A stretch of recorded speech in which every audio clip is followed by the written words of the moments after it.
كلام وافهم من يسعى للمجد تعالى صناع المجد العلماء.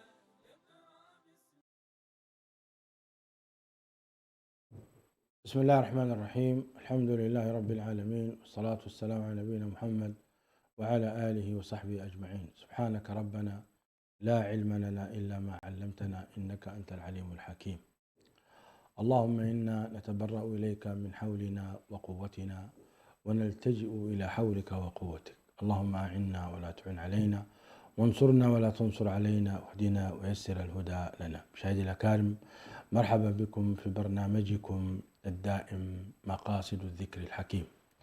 تناولنا في الأشهر الماضية في الدروس الماضية مقصد سورة البقرة، وكذلك مررنا على سورة آل عمران، ونحن اليوم في مقاصد سورة النساء، هذه السورة العظيمة التي يدل باسمها من عظمتها، فهي سورة الضعفاء. انتهينا من بيان مقصد أصل الخلق: يا أيها الناس اتقوا ربكم الذي خلقكم من نفس واحدة وخلق منها زوجها، الآية الكريمة. ثم أيضا تناولنا مقصد حماية الضعفاء وإقامة العدل، ووصلنا إلى مقصد بعد أن مررنا على مقاصد الزواج وحكمته وعلى المحرمات، وصلنا إلى مقاصد الحقوق العشرة. بعد أن انتهت هذه المقاصد بالإصلاح بين الزوجين، دخلت السورة مباشرة فيما يتعلق بحقوق المجتمع، ابتداء بحق الله تبارك وتعالى في قوله سبحانه: واعبدوا الله ولا تشركوا به شيئا وبالوالدين إحسانا، الآية الكريمة. ثم تناولنا بعد ذلك شيئا من بيان أن في المجتمع من هم غير مسلمين وهم أهل كتاب من اليهود والنصارى. تناولنا جزءا بسيطا عنهم، في كأنما السورة تشير أنكم ستعيشون مع هؤلاء أهل الكتاب، إذن عليكم أيضا أن تتعاملون معهم بالعدل والإحسان. بعد أن ذكر شيئا من أعمال هؤلاء أهل الكتاب، انتقل مباشرة رب العزة والجلال إلى قوله: إن الله يأمركم أن تؤدوا الأمانات إلى أهلها وإذا حكمتم بين الناس أن تحكموا بالعدل. فهنا إشارة، قال بين الناس، وكأنه يشير إلى المؤمنين وغير المؤمنين، إلى المسلمين وغير المسلمين، إلى الناس عامة. ثم وقفنا عند قوله تعالى: يا أيها الذين آمنوا أطيعوا الله وأطيعوا الرسول وأولي الأمر منكم. ونستمر اليوم في عرض محاور ومقاصد هذه السورة العظيمة على فضيلة الشيخ الدكتور حسن سلمان، الداعية المعروف، فباسمكم جميعا أرحب به، فأهلا وسهلا بفضيلة الشيخ. مرحبا فضيلة الشيخ. أهلا وسهلا، مرحبا بكم بالمشاهدين. حياكم الله. وصلنا عند يا أيها الذين آمنوا أطيعوا الله وأطيعوا الرسول وأولي الأمر منكم.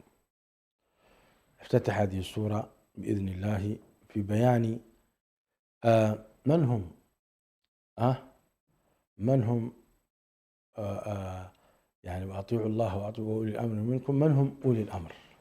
من هم أولو الأمر؟ هذا السؤال الأول. وما الرابط بينها وبين مقاصد سورة النساء؟ نفتتح إن شاء الله بهذا، ثم ندخل في بقية المقاصد على بركة الله. حياكم الله شيخ حسن. الحمد لله رب العالمين، والصلاة والسلام على رسول الله الأمين وعلى آله وصحبه أجمعين. أما بعد، جزاك الله خير، فقد عرضت بتسلسل جيد من بداية السورة إلى الفقرة التي نحن فيها الآن: إن الله يأمركم أن تؤدوا الأمانات إلى أهلها، وبعدها جاءت الآية: وأطيعوا الله وأطيعوا الرسول وأولي الأمر منكم. من هذه اللحظة، من هذه الفقرة لوجه التحديد، والآيات التي تليها، يمكن أكثر من صفحتين أو صفحة ونصف، كلها تكاد تدور حول 4 مقاصد كبرى بالنسبة لنا، لأننا دخلنا هنا الآن من الأفراد والمجتمع إلى بنية الدولة. يا سلام. إلى بنية الدولة. وبدأت الآية بقضية الأمانات، وبدأت بقضية تقرير العدل، وبدأت بقضية الطاعة. أو باختصار هنالك 4 مستويات ستتدرج معنا الآيات. جميل. أولا بدأت الآيات تحدد طبيعة العلاقة بين الحاكم والمحكوم. جميل. والذي يربط العلاقة بين الحاكم والمحكوم، وهنا تأتي معنا مفهوم أولي الأمر ومصطلح أولي الأمر وطبيعة ومن هم هؤلاء. ثم دخلت بعد ذلك لتحدد مسألة مهمة جدا وستأتينا إن شاء الله في الآيات، اللي هي مرجعية المجتمع ومصادر شريعته. يا سلام. يعني هذا المجتمع إلى ما يحتكم، عملنا حاكم وعملنا محكوم، عملنا والي، عملنا كذا، في النهاية ما هي مرجعية هذا المجتمع التي تسمى في القوانين الوضعية بالسيادة. لمن السيادة في هذه الولاية أو في هذه الولاية؟ يا سلام. فحددنا طبيعة العلاقة بين الحاكم والمحكوم. ثم حددت طبيعة الحاكمية لمن أو السيادة لمن. هذا من أكبر الأسئلة في الفلسفة السياسية عموما، لمن الحكم، من الذي يحكم. النقطة الثالثة دخلت معنا مباشرة بعد ذلك في مسألة الأمن الداخلي والخارجي. ستلاحظ بعد ذلك الآيات كيف تسعى إلى حماية النظام. بنينا النظام كذا، حددنا السيادة، حددنا التشريع، هنالك مهددات ستأتي إن شاء الله الآيات التي أيضا تتنى. رابعا دخلت معنا في الأسس التشريعية لتحقيق العدل الذي تلونه في الآية الأولى، وإذا حكمتم بين الناس أن تحكموا بالعدل. فهذه أربع أسس ستمر معنا. أعطيني إياها مختصرا سردا. الأولى تحديد العلاقة بين الحاكم والمحكوم. تحديد العلاقة، أيوة تمام. الثانية موضوع الحاكمية والسيادة. الحاكمية والسيادة والتشريع لمن تكون. نعم. الثالثة الوظائف الأمنية داخليا وخارجيا. الوظائف الأمنية، نعم، داخليا رابعا وخارجيا. الأسس والمبادئ التي تحقق منظومة العدل. الأسس والمبادئ التي تحقق منظومة العدل. نعم، كلام جميل. فمثلا نحن في الحلقة الماضية تكلمنا عن أهم وظيفتين للسلطة السياسية والولاية العامة في المسلمين، وهي أداء الأمانات إلى أهلها، وإذا حكمتم بين الناس أن تحكموا بالعدل. دخلنا بعدها يا أيها الذين وأطيعوا الله وأطيعوا الرسول. نعم، يا أيها الذين آمنوا أي هذه المسألة، أي أطيعوا الله. هكذا الآية، يا أيها الذين آمنوا أطيعوا الله وأطيعوا الرسول وأولي الأمر منكم. نعم. هنا دخلنا مباشرة بعد أن حددنا الوظائف للسلطة اللي هو أداء الأمانات والحكم بين الناس بالعدل. وابن تيمية يقول منظومة الحكم هذه وظيفتها. جميل. أداء الأمانات إلى أهلها، وطبعا لك أن تتصور بعد كده الأمانات بدءا من كما يقولون أمانة الطفل إلى أن تصل إلى أمانة السلطة السياسية. كل الأمانات هذه كلها أمانة. كلها أمانات. الموظف في وظيفته أمانة. أيوة. المسؤول في وهنا لا بد المسلم أن يستحضر إن عرضنا الأمانة على السماوات والأرض. إذا أنت تحملت، والأمانة سيسأل عنها. ستسأل عنها يوم القيامة، سواء كنت حاكما أو محكوما. ثم هذه الأمانة وهذا التكليف وتحقيق العدل وبناء الدولة يتطلب شيء واحد، وهو طبيعة العلاقة بين الحاكم والمحكوم. هل تقوم على الصراع؟ هل تقوم على إسقاط الحاكم؟ هل تقوم على ديكتاتورية الحاكم على المجتمع؟ هل تقوم على القوة في أنه أنا أخضعك بالإكراه؟ ما هو الوضع الذي تقوم عليه هذه؟ نعم، صحيح. هنا الله سبحانه وتعالى حدد بأنه والله إذا كانت الولاية قائمة بأماناتها وقائمة بمرجعيتها وملتزمة بتحكيم العدل، فإن ما يجب على المجتمع هو طاعتها. جميل. طبعا هنا لما طاعتها مطلقا ولا طاعتها في لا طاعتها فيما فيه طاعة لله طبعا، لأنه القاعدة عندنا أنه لا طاعة إلا في المعروف. نعم، لا طاعة إلا في المعروف. لا طاعة، إنما الطاعة في المعروف. فإذا ليش نقول هذا الكلام؟ لأن القاعدة المسلمة عندما تتعامل مع الوالي أو مع الحاكم أو مع الإمام أو مع السلطة السياسية تنظر إلى أنها تتعاون معه على البر والتقوى.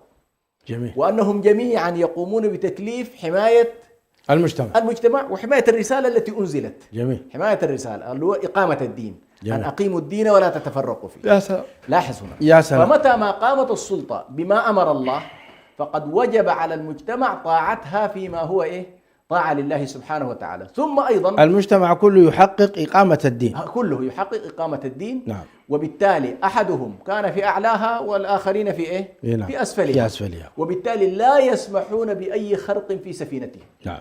والخرق قد يكون فوقي وقد يكون تحتي. نعم. لا بد أن يعني صورة المجتمع المسلم يا شيخ برهان صورة حساسة جدا، وهو أنه مجتمع محكوم بنظام، محكوم برسالة، محكوم بكتاب. يا سلام. لاحظت؟ جميل. قال وأطيعوا الله يا أيها الذين آمنوا أطيعوا الله وأطيعوا الرسول وأولي الأمر منكم. هنا الطاعة لله مطلقة. أيوة، حددت جهات الطاعة. يا سلام. حددت جهات الطاعة، فطاعة الله طاعة كتابه، وطاعة رسول الله طاعة سنته، وهنا مطلقة ليست مقيدة، لم تقيد. نعم. لاحظ ما قال وأطيعوا أولي الأمر منكم. لماذا؟ سبحان الله، لو أنه قال وأطيعوا أولي الأمر لكانت أيضا طاعة ولي الأمر مطلقة أيضا، ولكن جاءت وأولي الأمر حتى يؤكد بأن طاعة ولي الأمر مرتبطة بالطاعة الأصلية، فهي تابعة وليست أصلية. جميل. يعني طاعة ولي الأمر طاعة الله تابعة لطاعة الله وطاعة رسوله صلى الله عليه وسلم. وأولي الأمر منكم. يأتي السؤال من هم أولي الأمر منكم؟ هذا سؤال مهم. نعم. شوف سبحان الله، لو أردت شيخ برهان أن تقيم أحرف مقام أحرف. جميل. لاحظ الله قال وأولي الأمر منكم. تصور لو أنه قال أولي الأمر فيكم أو أولي الأمر عليكم، كان في اختلاف، اختلف المعنى. كيف؟ أحسن. أولي الأمر فيكم وأولي الأمر عليكم تحتمل أنه والله هو الذي يرأسك قوة وعنفا، وحتى لو لم يكن من دينك ولا من أهل ملتك وسطى عليك، هذا كله يكون علينا ويكون فينا. نعم. أولي الأمر عليكم. لاحظ كلمة أولي الأمر فيكم. أيوة، هذه المعاني. أيوة. لكن أولي الأمر منكم فهم منا عقيدة ومنا ديانة. نعم. ومنا رعاية للدين ومصالح المجتمع، فهم منا، وأيضا نحن الذين نختاره. جميل. وبالتالي هم يعبرون فعلا جميل. يعبرون عنا. إذن هنا في رد على من يقول يجب عليكم طاعة ولي الأمر إن كان كافرا. لا ليس صح. هذا ما أوجب الله تبارك وتعالى أصلا، لن يجعل الله الكافرين من ناحية شرعية على المؤمنين سبيلا، فلا سلطان لهم على المؤمنين أصلا. هذه مسألة. لماذا؟ لأن السلطان في الأصل هو للشريعة وليس للأفراد. نعم. وبالتالي هذا الكافر لأنه ليس على، نحن نتكلم في المجتمع المسلم. لكن لو أن مسلم سافر إلى مجتمع الكفر هذه قضية أخرى، فإنه عليه أن يحترم قوانينهم. أي نعم. ويعيش بقوانينهم، لأن الولاية هناك لهم. أيوة. لكن لما تكون هذا الأمر دقيق يا شيخ حسن. نعم. لأن بعض الناس يظن هؤلاء ليس لهم علينا ولاية، وهو يعيش بلدهم. نعم. فيقوم يخالف فيأكل أموالهم. نعم. ويغشهم في بعض أمورهم. نعم. وهذا لا يجوز للمسلم أن يفعل كذا، أليس يعني كذلك؟ من يعيش في ديار الكفر له أحكام، ومن يعيش في ديار الإسلام لا بد أن تفرق. نحن نتكلم الآن نحن نتكلم عن السلطان الولاية الإسلامية التي تقوم على أرض الإسلام. فإن الولاية فيها لأهل الإسلام. نعم. والأحكام فيها للشريعة. إذن بعض الناس يعني الجهال الذين يقولون عليكم أن تطيعوا الكفار. نعم. في بلادكم. نعم. فهذا كلام مردود عليهم، ليس صحيح وخارج عن الإسلام. ليس صحيحا، لأن الله سبحانه وتعالى في ديار الإسلام يجب أن لا يكون الولاية إلا للمسلمين. نعم. ولشريعتهم ولأحكامهم. نعم. طيب، إذن ولاة الأمر منا هم الذين يحكمون بشريعتنا ويلتزمون بها ويتواثقون معنا على إقامة الدين، والبيعة بيننا وبينهم قائمة على هذه الجزئية. ونتعاون نحن وهم على طاعة الله سبحانه وتعالى، ونتناصح فيما بيننا، ونأتمر بالمعروف ونتناهى عن المنكر، وليس هنالك شخص يستطيع أن يمضي علينا خلاف أحكام الله. يا سلام. فهذا هو جميل. هذا هو الذي، وإذا أطاعوا الله تعالى، إذا أطاعوا الله سبحانه وتعالى وجبت نصرتهم، وجبت تأييدهم، وجب عدم منازعتهم ولا ننازع الأمر أهل. كل ما يتعلق الآن بقضية عدم الخروج عليهم تنطبق على ولي الأمر المسلم الذي يقيم حدود الله. جزاك الله خير. يعني عندنا النظام الإسلامي يقوم على محورين أساسيين: حاكمية الشريعة وسلطان الأمة من خلال الشورى. بمعنى أن الذين نختار دقيقة حاكمية الشريعة. نعم، حاكمية الشريعة وسلطان الأمة. حاكمية الشريعة معروفة، وهو أن الكتاب يظل هو الحاكم.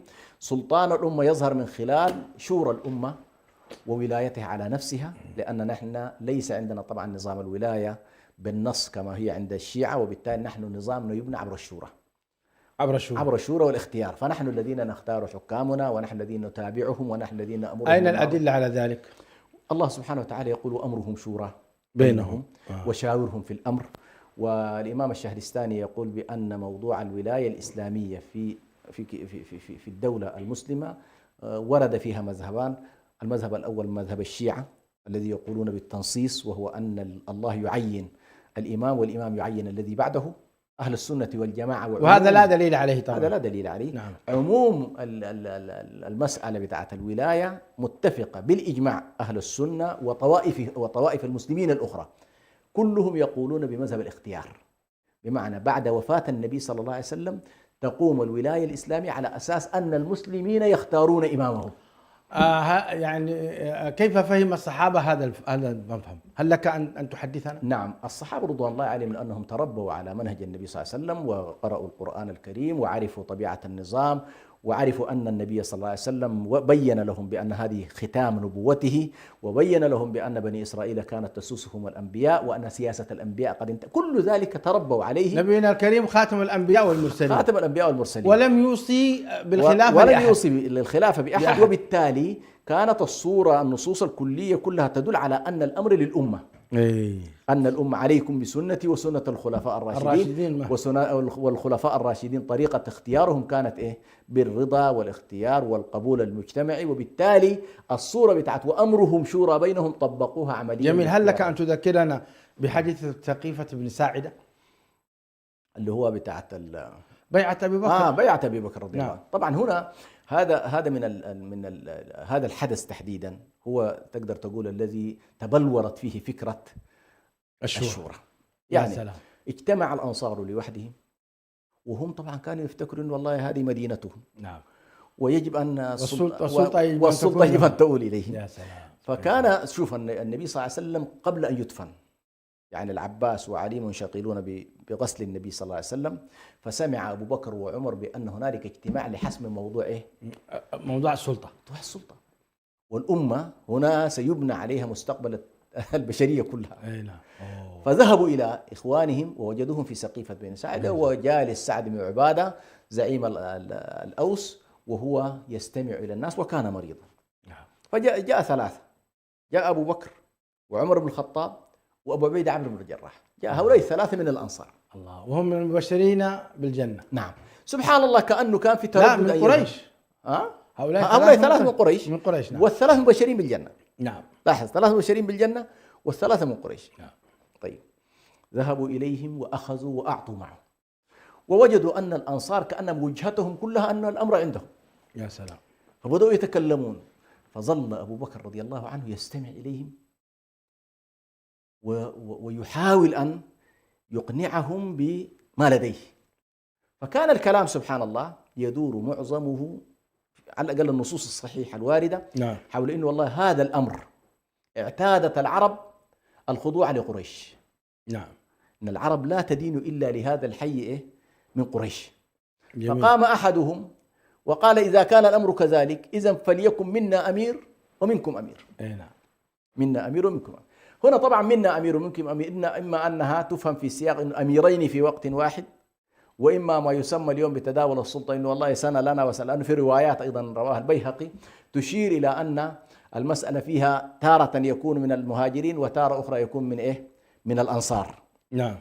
ورفض هذا الطرح طبعا من عمر بن الخطاب رضي الله عنه، وإنه قال والله السلطة لا تحتمل هذا النوع من الصراعات. نعم. إن يكون في لا بد أن يكون الأمر في واحد. صحيح. على كل سبحان الله، شوف هؤلاء الصحابة الذين رباهم النبي صلى الله عليه وسلم، لاحظ ليس في قلوبهم حب السلطة. منطق السلطة حساس جدا. نعم.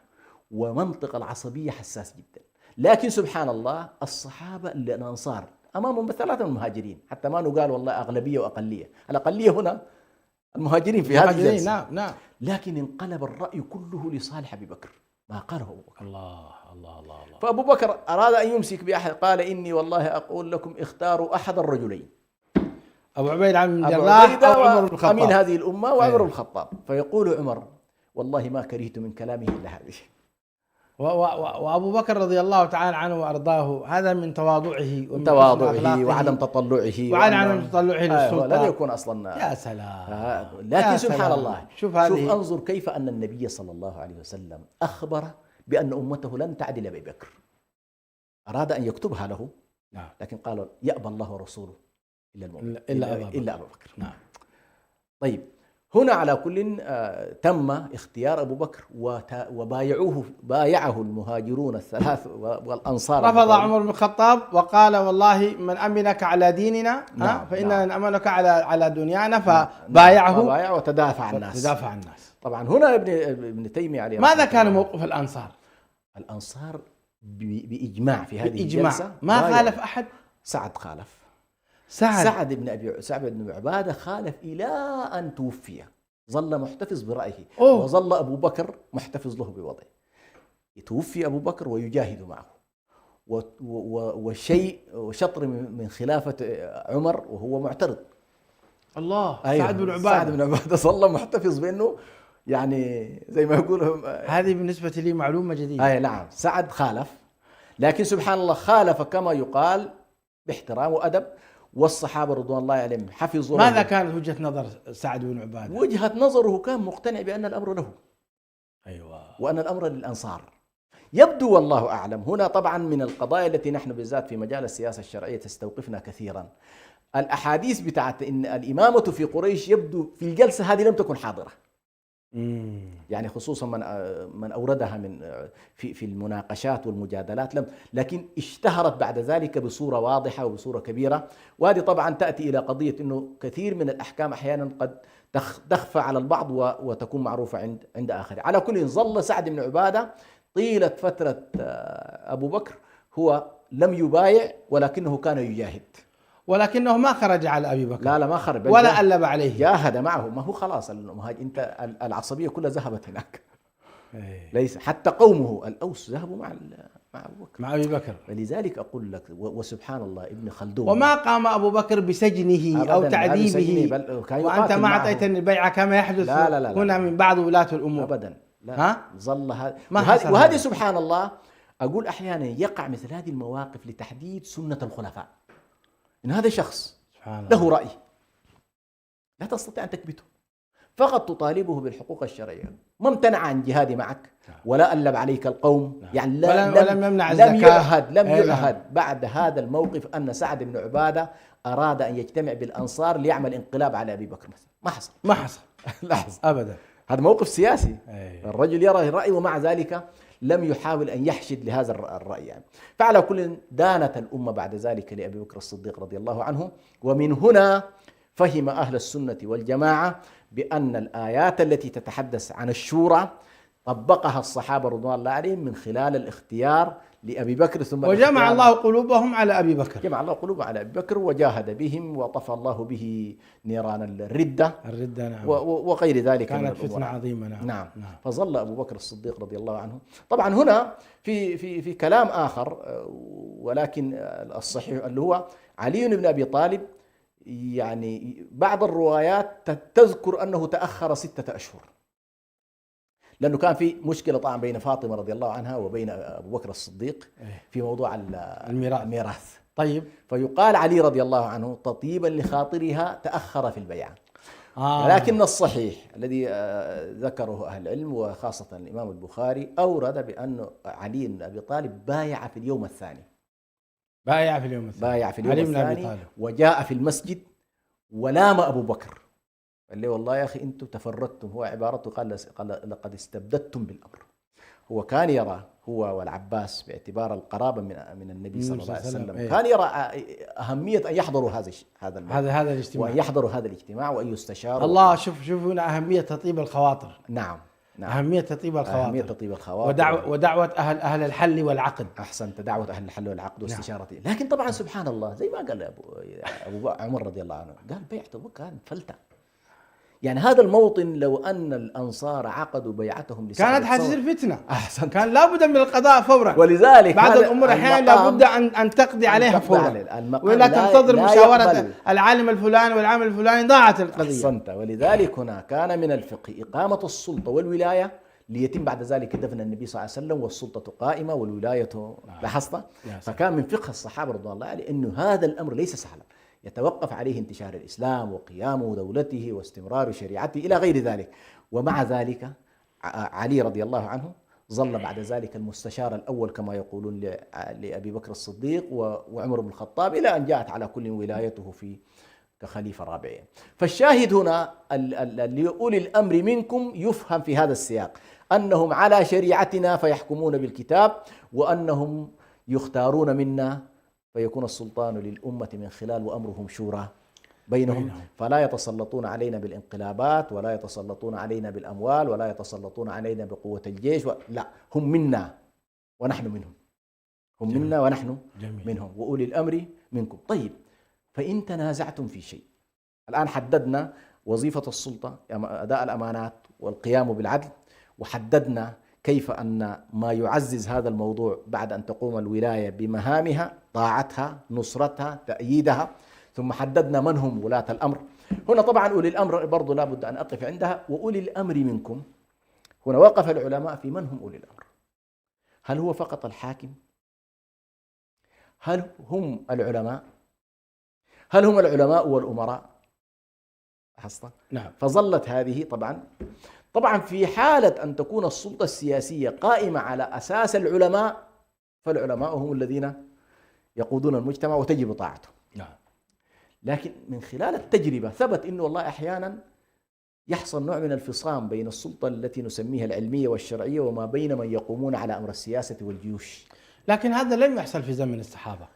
ونلاحظ أن القادة كلهم علماء، كانوا علماء كلهم، لكن أبو بكر عالم وإمام، أحسنت، وعمر عالم وإمام، نعم، وكل الصحابة رضوان الله عليهم. لذلك من أهل التفسير الذين قالوا العلماء والأمراء استصحبوا الواقع، إن عمليا الواقع ليس كذلك.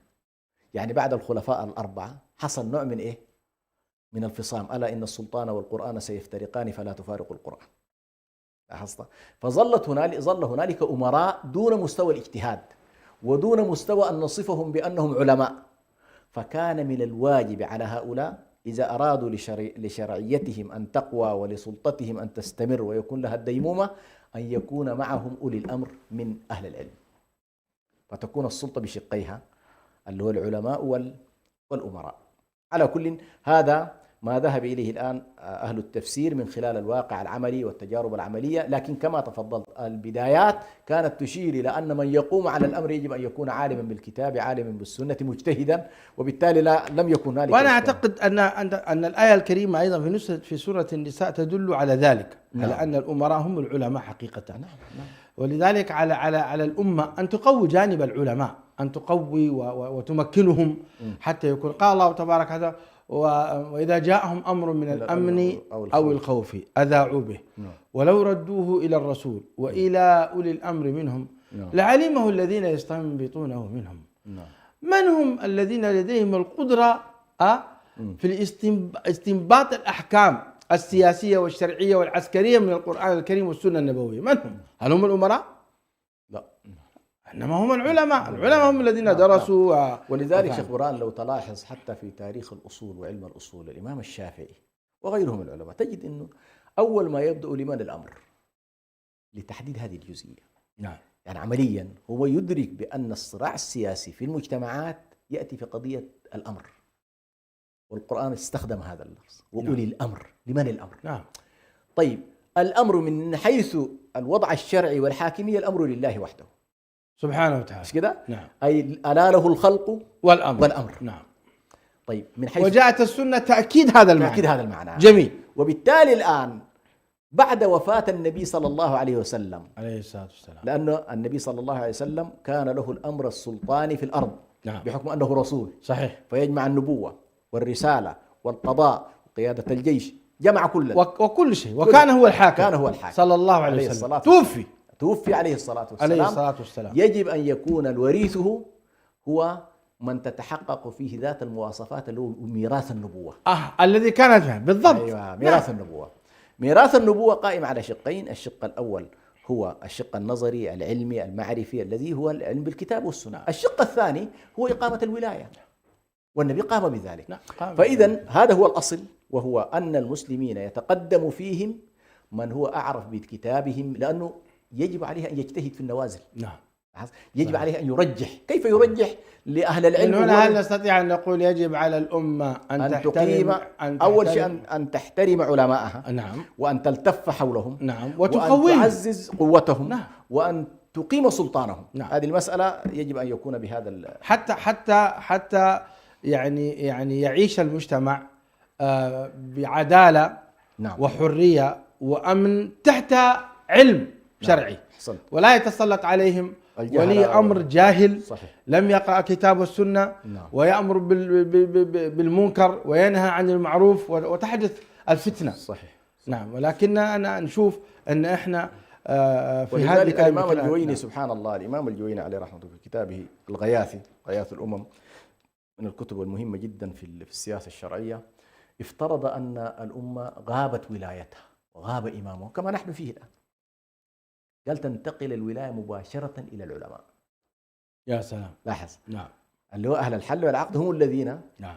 تؤول إليهم الأمور. فهي شوف، مع أنه كان وقتها حالة افتراضية، هو في ظل سلطة موجودة. طيب ما رأيك اليوم من يقول العلماء ليسوا أهل لقيادة الأمة باعتبارهم جهال فيما يتعلق بالجانب السياسي وجهال فيما يتعلق بالجانب الواقعي، فهم لا يدركون ولا يعرفون؟ لابد أن نأتي بمن هو متخصص بالجانب السياسي والعسكري وفهم قوانين الأمم المتحدة وقوانين الدول والأنظمة الدولية.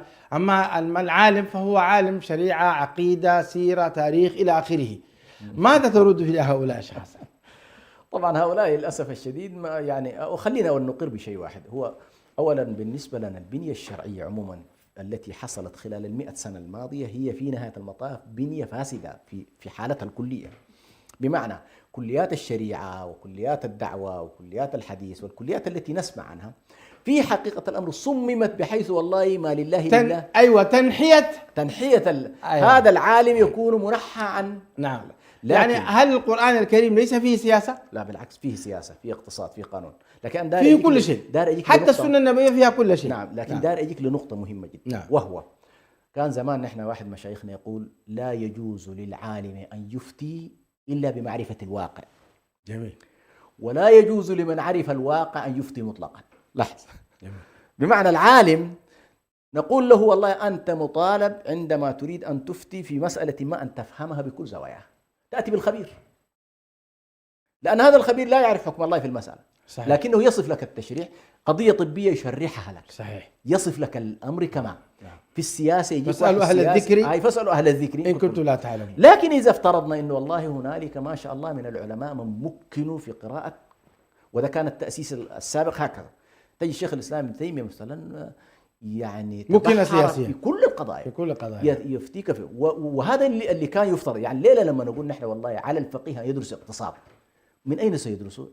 هو يتكلم الآن عن اقتصاد إسلامي مثلا، سيدرس كل النوازل الفقهية في جانب الاقتصاد. صحيح. مش كده؟ وبالتالي سيتعرف على منظومة الاقتصاد التي أمامه. عندما يريد أن يتكلم في النوازل السياسية سيطلع على مجمل ما يجري في الجانب. ومع ذلك يفترض أن تكون مجامع الفتوى والمجامع العلمية والحركة العلمية في المجتمع تكون محاطة بالخبراء. لكن هل صحيح أن الأمة خلت من هؤلاء؟ ليس لدينا علماء سياسة؟ لا. ليس لدينا علماء اقتصاد؟ لا. وأن الأمة تسير في هذا الجانب في ضلالة، وبالتالي سلمنا زمام أمورنا لمن لم يدرس الشريعة أصلا باعتبار أنهم خبراء وضحكوا علينا الناس. هل هذا صحيح؟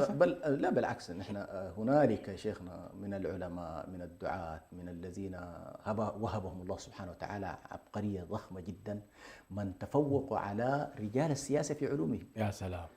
أنا ما داري الآن أذكر أسماء، لكن في 20 سنة الماضية، 20 سنة 30 رأينا من الذين تكلموا في السياسة وهم في عمق الشريعة. جميل. ما عجز أن يأتي الحمد لله. الحمد لله. يعني لاحظ لما كان بعض العلماء يتكلمون عن نزول القوات الأمريكية في المنطقة في الوقت ذاك ومخاطر هذا الموضوع، كثير من علماء السياسة لم يلتفتوا لذلك.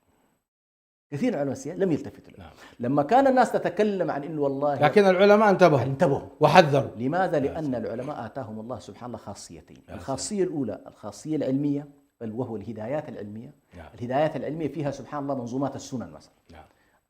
ويهديهم ربهم بإيمانهم. يا سلام. يعني هذا العالم تجد أحيانا سبحان الله لما خصه الله تبارك وتعالى به من الاطلاع في الكتاب والنظر فيه وقرون استشعار معينة، مع معرفته بالواقع والاطلاع عليه واستفادته كذلك من بعض الخبراء الذين يفيدونه، تجده متفوق على إيه؟ على من هو يدرس السياسة ولكنه مجرد عن الشريعة. صحيح. وبالتالي لا يمكن أن نقول بأن الأمة خلت، لأن لا تخلو الأرض من قائم لله بحجة كما. يا سلام. وهذا يعني ينطبق عليه مصداق قول النبي صلى الله عليه وسلم: لا تجتمع أمتي على ضلالة. فلا بد أن يكون عندنا علماء سياسيين وعلماء اقتصاديين وعلماء شريعة يعني يفهمون الواقع ويفتون الناس، وإلا ستبقى هذه الأمة على ضلال. يبقى السؤال شيخ برهان، أين الأزمة في ضعف العلماء؟ نعم. ضعف العلماء ليس في علمهم ولا في إمكانية الاستفادة من خبرات الأمة. يعني يمكن اليوم لو تيسر لهؤلاء العلماء مراكز ومواقع على الأقل تجعلهم مستقلين في إمكاناتهم، مستقلين في مواردهم، مستقلين في قوتهم، مستقلين في سكنهم، مستقلين لا تمارس عليه، حتى مستقلين في أمنهم ووجودهم، لرأيت العجب والعجب. لكن الذي يجري الآن أن أهل العلم جردوا من كل عوامل القوة، جردوه من عوامل المال، جردوه من الأوقاف. يعني أول ما جاءت بريطانيا وفرنسا في منطقتنا جردت الناس من حاجة اسمها أوقاف. يعني مصر التي كانت تعج بالأوقاف، أكبر دولة فيها كان أوقاف هي مصر بعد اسطنبول وتركيا. أين هي الآن؟ جردت.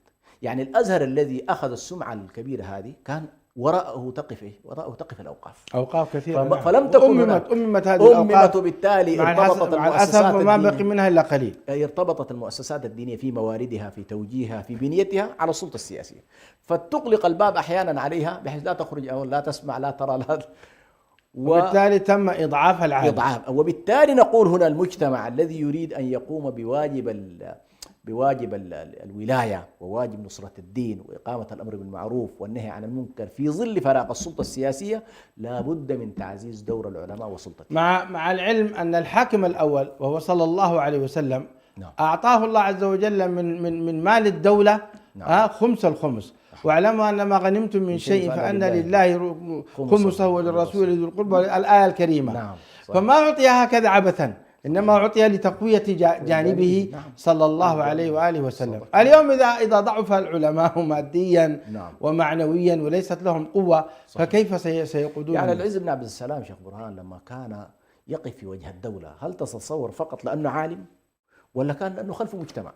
خلف المجتمع. يعني هذا الرجل. وكنت أريد أن أسألك، هل قامت الخلافة الإسلامية في زمن مثلا الدولة الأموية والعباسية وبعدها من الدول بغير العلماء؟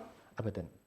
هل قامت بغير العلماء؟ ظل التاريخ الإسلامي شيخ برهان في كل مراحله هنالك ما يمكن أن نسميه بالسلطة العلمية المستقلة التي كانت تستطيع أن تقول كلمتها في أي لحظة. نعم. سلطة علمية موجودة، وكانت السلطة القضائية أيضا موجودة. صحيح كان دائما يحصل الفساد في السلطة السياسية، لكن حركة المجتمع كانت محمية بثلاث مؤسسات: المؤسسة العلمية القائمة عليها العلماء، والمؤسسة القضائية القائمين عليها القضاة، والمؤسسة الوقفية التي يقوم عليها أهل الخير من وبالتالي أنت عندك أركان. لم يتأثر العلم أبدا، لم يتأثر العلم. تسقط خلافة، تأتي خلافة أخرى، تسقط. بل بالعكس، المجتمع يقاتل لحاله ويجاهد. يعني ابن تيمية في أكثر من حالة تجده كثير من الناس يقول لك والله ابن تيمية قاتل. ابن تيمية كان لما يحصل فراغ في السلطة يحرك المجتمع، ما عنده مشكلة.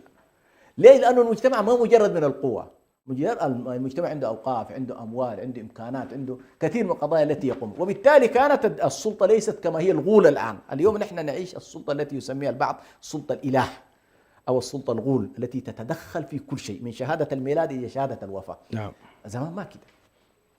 ولذلك العالم يستطيع أن يقف في وجه السلطة. يعني مثلا سفيان الثوري وكثير من العلماء الذين تسمع عنهم، العز بن عبد السلام، كل الأئمة والفقهاء كانوا عندهم رأي فيما يتعلق بأنه استقلاليتهم. نعم. وكان كثير من العلماء مثلا في الشام، يعني مثلا الإمام النووي عليه رحمة الله يذكر أنه ما أخذ مطلقا من السلطة مالا. سبحان الله. نعم. كان عنده مزرعته الخاصة وكان يأتيه من هنا. وبعض العلماء كانوا يقومون أيضا بما لديهم من إمكانات بتزويد إخوانهم الآخرين. لكن لماذا هذه الفجوة بين العالم والحاكم؟ هي للأسف الشديد طبعا دي منطق السلطة كما يقولون. يعني أحيانا من يذهب في اتجاه السلطة ولا يكون من أهل العلم يعمل على تحجيم العالم الذي يريد أن يجعله منقادا للدليل والسلطة الدينية، فيحاول أن يفلت. وكلما كان صاحب هوى أكثر كلما ابتعد من إيه. لكن كانت بما أن المجتمع موجود وأهل العلم موجودين والقضاء موجود، أحيانا كثيرة يحصل الانحراف ثم تحصل مرة أخرى إيه؟ العودة. يعني مثلا لاحظ في فترة وجيزة جدا مثلا تحصل حالة الحملة التي حصلت على الإمام أحمد بن حنبل، قضية خلق القرآن وغيره، ثم بعد فترة يأتي واحد مباشرة من نفس الأسرة ويحول المسار كله إلى مسار أهل السنة والجماعة مرة أخرى. فالبنية صحيح كانت فيها في سلطتها السياسية بعض الإعوجاج وبعض الإشكال، لكن في بنيتها المجتمعية لم تكن السلطة مهيمنة على كل المشهد. في النهاية كانت السلطة الحقيقية للعلماء، السلطة الحقيقية للعلماء. ولذلك العلماء إذا انحرفوا انحرفت الأمة. ولو انحرف الإمام أحمد انحرفت الأمة. أحسنت. ولكنه ثبت فهيأ الله حاكما آخر من دافع عنه، ونحن اليوم على مذهب الإمام أحمد رحمه الله تعالى إمام أهل السنة والجماعة. وهذا من رحمة الله بهذه الأمة أن الله يجعل لها في كل زمن من يحيي لها دينها. ذكرتم في معرض كلامكم الجميل يا شيخ حسن سلمان أن السلطة السياسية تكون تحديد العلاقة بين الحاكم والمحكوم، والحاكمية اللي هي السيادة والتشريع، ثم يعني التوظيف الأمن الداخلي والخارجي. نعم. وكذلك الأسس والمبادئ التي تحقق فيها منظومة العدل. الاثنين هذه خليها لأنه لسه آياتها طويلة ما جاتنا، لكن خليني أدخل في السيادة. جميل. عندك زمن يعني؟ لا عندي زمن 5 دقائق. أيوة، هذه ال5 دقائق خليها معاه. فإن تنازعتم في شيء، نعم، ما أي نظام فيه سلطة وفيه مجتمع، والمجتمع فيما بينه قد يتنازع المجتمع فيما بينه، وقد يتنازع المجتمع مع السلطة، وبالتالي إيش المرجع الذي نحتكم إليه إذا حصل الخلاف بينه؟ نعم صحيح. هنا حددت الشريعة مرجعية هذا المجتمع ومرجعية النزاع ومن الذي يحسم النزاع. هنا لا تحسمه القوة، يعني ما قال الله فإن تنازعتم في شيء فأصحاب القوة يحسموا الموضوع. لا، ليس كذلك. وبالتالي يمكن لأقلية عددية أو أقلية مجتمعية أن يكون معها الحق ويخضع لها الناس بناء على خضوعها لكتاب الله. نعم. لاحظت؟ فهنا تأتي فإن تنازعتم في شيء فردوه إلى الله والرسول. ابن تيمية وابن القيم وغيرهم من العلماء يقولون لو لم يكن في الكتاب كفاية لما قال الله لنا ردوا إليه النزاع. صحيح. فالكتاب فيه كل أحوالنا الاقتصادية والسياسية والاجتماعية والفكرية والتصورات والمبادئ والقيم، هذه كلها وتحديد الهوية كلها في كتاب الله. حصل نزاع بين الطرفين، يفترض في المجتمع أن تكون هنالك سلطة يحتكم إليها الناس وهي السلطة العلمية.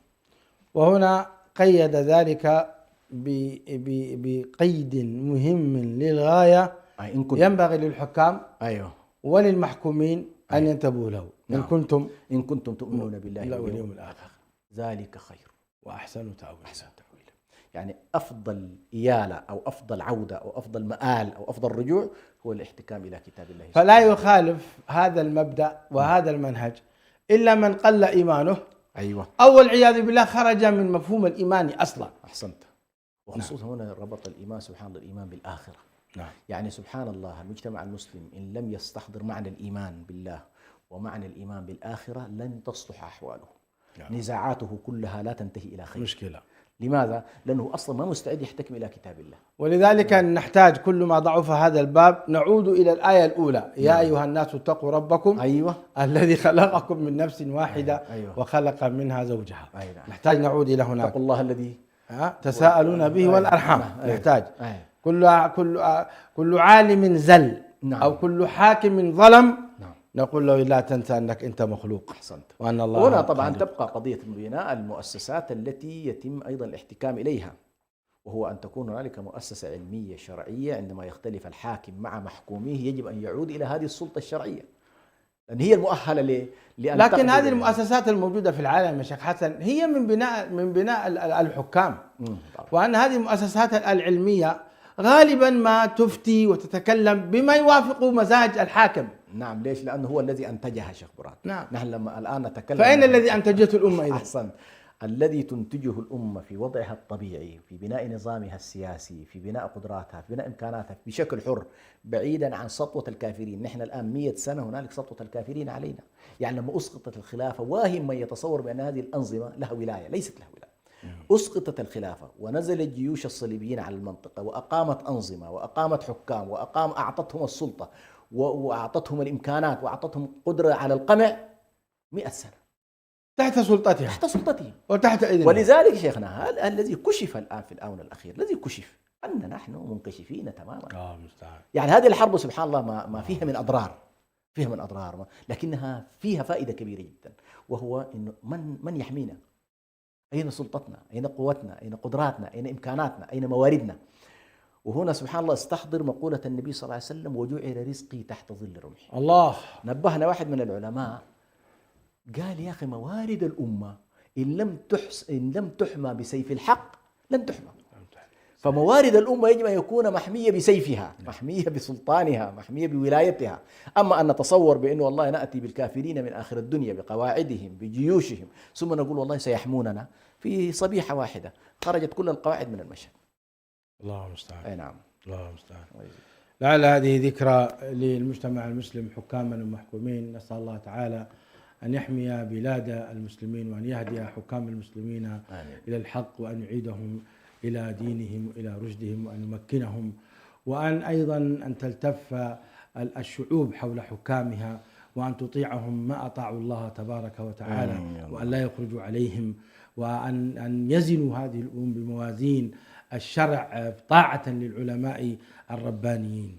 مشاهدي الأكارم، أتقدم إليكم بشكر جزيل على حسن متابعتكم لهذه الحلقة، كما أتوجه بالشكر الجزيل لفضيلة الشيخ حسن سلمان على هذا البيان الرائع. حتى ألقاكم في الأسبوع القادم إن شاء الله. هذا أخوكم برهان يحييكم. سبحانك ربنا وبحمدك وتبارك اسمك وتعالى جدك ولا إله غيرك، والسلام عليكم ورحمة الله وبركاته. اقرأ بسم الله الأكرم واسمع خير كلام وافهم، من يسعى للمجد تعلم، صناع المجد العلماء. اقرأ بسم الله الأكرم واسمع خير كلام وافهم، من يسعى للمجد تعلم.